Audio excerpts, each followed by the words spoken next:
জীবনের মূল্য কারোর কাছেই নেই, বুঝতে পারলাম না। আমার নেতৃত্বের কাছে আছে না অন্যান্য কারোর কাছে, আমি কোনো রকম কিছুই পাইনি। তো 3 দিন সময় দেওয়া হয়েছিল, আমাকে বলা হয়েছিল যে রাজ্য সভাপতি গতকাল আমার সাথে দেখা করবে, আমাকে বলেছিল আমার নেতৃত্বরা, এবং সিএম স্যারের সাথেও দেখা করার ব্যবস্থা করবে, কিন্তু কিছুই হয়নি। আমি যে বলেছি আমি সোসাইটির পর্যন্ত পদক্ষেপ নেব, তারপরে এখনও পর্যন্ত কোনো রকম স্টেপ ওনারা নেয়নি। তারপর আমি আজকে বাধ্য হয়ে এফআইআর করতে হলো, কারণ আমি আমার দলের কাছ থেকে কোনো রকম বিচার পেলাম না, কারোর কাছ থেকে না। এখন আইনের সাহায্য নিলাম এবং আইনের কাছে আমি এটাকে চাই, আইন যেন সুস্থভাবে তদন্ত করে, এটা সঠিক বিচার হয় এবং যা যা ক্ষতি হয়েছে আমার ক্ষতিপূরণ দেয়। তো আমি এইটাই নিয়ে আজকে আইনের দ্বারস্থ হয়েছি। আরেকটা কথা আমি বলতে চাই, আমি এফআইআর করেছি, এফআইআর রিসিভ কপিটা এটাতে প্রায় 59 জনের সিগনেচার আছে। উনি গতকাল প্রেস মিটে বসে বিভিন্নভাবে উনি ওনার চক্রান্তে নিজেই ফেসেছে, বিভিন্ন কথা, আমাকে মারেনি, মোবাইল ভাঙেনি, আবার বলেছে রেকর্ড ডিলিট করতে গিয়ে মোবাইল পড়ে গেছে। আবার বলেছে যে আমি নাকি ওনার অফিসে গিয়ে টেবিল থাপড়ে ওনারকে বলেছি ওনার পদত্যাগ করাবো 6 মাসের মধ্যে। তো আমি বলতে চাই কর্পোরেটর মহোদয়াকে, যদি 6 মাসের মধ্যে আমি ওনার ওয়ার্ডে গিয়ে থাকি আর 2 মাসের আগে, তো অবশ্যই ওনার বাইরে সিসিটিভি ফুটেজে থাকা দরকার যে এই 2 মাসের মধ্যে আমি ওয়ার্ডে গেছিলাম কি না, এবং ওয়ার্ডে যারা যারা ছিল তারাও সাক্ষী থাকা দরকার যে কোন মানুষটা এসে টেবিল থাপড়ে কর্পোরেটরকে বলেছে। আর কর্পোরেটর মহোদয়া এটাও ভুলে গেছেন উনি যে মিথ্যে কথারও একটা সীমা থাকে। উনি প্রমাণ করে দিলেন উনি মিথ্যে কথা বলে, যে কী কী মিথ্যে কথা উনি বলেছেন, কতটুকু মিথ্যে কথা বলেছেন। তো আমি এইটাই চাইবো সঠিকভাবে তদন্ত হোক। ছি ছি ছি সান্ত্বনা সাহা, আমি আপনাকে তীব্র নিন্দা জানাই এবং এটা সুস্থ তদন্ত এবং ওনার শাস্তির দাবি করছি আমি।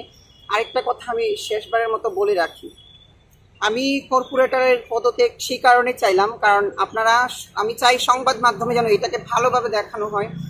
আমার 7টা বুথ সভাপতিকে ডেকে জিজ্ঞেস করা হোক যে প্রত্যেকটা বুথকে উনি কীভাবে ধ্বংস করছে, সাধারণ মানুষকে কিভাবে উনি নষ্ট করছে। আজ 4 দিন পরে আমি আন্দোলন করার কারণে আজ 4 দিন পর ব্যাগ নিয়ে গেছে খাওয়ার দিতে এবং ফটো তুলে তাও তাদের দিয়ে ফটো তোলাচ্ছে যারা মনে করেন গরিব অংশের মানুষরা আছে, যারা মনে করেন একটা বিস্কুটের পেলেও খুশি তারা মারপিট খেয়েও ভুলে যায়, তাদের হাতে ব্যাগ ধরিয়ে ভিডিও করে বলছে তোমাদেরকে আমি দেখিনি। আর এই কর্পোরেটর মহোদয়াকে আমি আবারও মহোদয়া বলে সম্মান করে বলছি, আপনি আপনার এই মিথ্যে বলা আগে শিখুন। আপনি তো মিথ্যেও বলতে পারেন না, কারণ আপনার কথাই আপনি কালকে প্রেস মিটেই অনেক কিছু ধরা পড়েছেন। আপনি আমাকে কিছু করেননি বলেছেন রাজ্য নেতৃত্বের কাছে, আবার বলেছেন রেকর্ড ডিলিট করার জন্য আপনি আমার হাতে ফোন নিয়েছেন, ফোন পরে ভেঙে গেছে।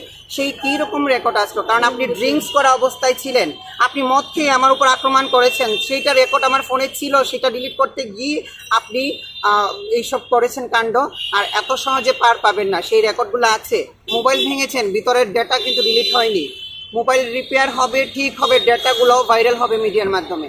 এটাই বলে আমি সুস্থ তদন্ত চাই, বিচার চাই, ওরা শাস্তি দাবি করছি। এরপরও সুষ্ঠু তদন্ত না হয় তাহলে সুস্থ তদন্ত যদি না হয় বললাম তো জীবন দিয়ে দেবো, কিন্তু জীবন দিয়ে এখন কিছু লাভ হবে না, কারণ রাজ্যের আইন ব্যবস্থা আমি বুঝে গেছি যে আমি দুবার সময় দিলাম 5 ঘন্টা করে, একজন মানুষ আমার খোঁজ নিল না।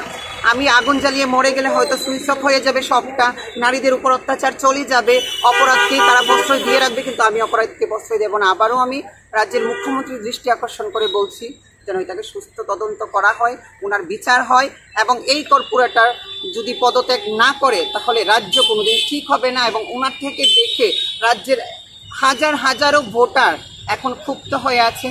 আর আমার যদি এই প্রতিবাদের সুস্থ বিচার না পাই আমি, তাহলে হয়তো এই দল, আমি জানি না, আমি দলের জন্য সারা জীবন থাকবো, মোদিজির নিরীক্ষে আমি কাজ করব, কিন্তু হাজারো লোক আমাকে, মনে হয় গত পরশুদিন থেকে হাজারো লোক আমাকে কল করছেন, ম্যাডাম আপনি যদি কিছু করেন, আপনি যদি ন্যায় জাস্টিস না পান, তাহলে হয়তো আমরা এই দলের হয়ে কাজ করব না।